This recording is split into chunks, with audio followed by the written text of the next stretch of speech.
ده اللي هيخلي الحمام عندك يبيض وتشوف انتاج وتشوف زغاليل. لو الحمام عندك مش عايز يبيض يبقى اكيد في دهون على المبيض. دهون على المبيض يبقى ندي خل تفاح 7 ايام متواصله. ما لقيناش طبعا دهون على المبيض، هنلاقي في حاجه مهمه جدا عندنا اللي هي الديدان. الديدان هي العامل الاساسي في قله الانتاج.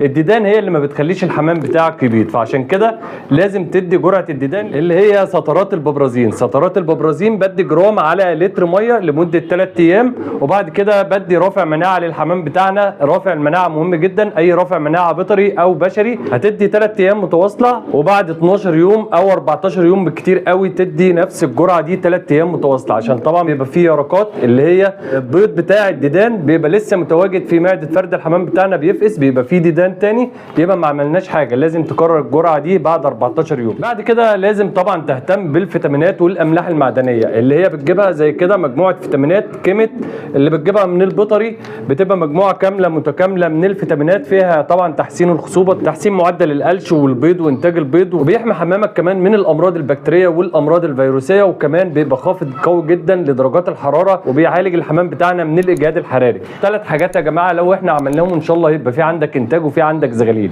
سلام.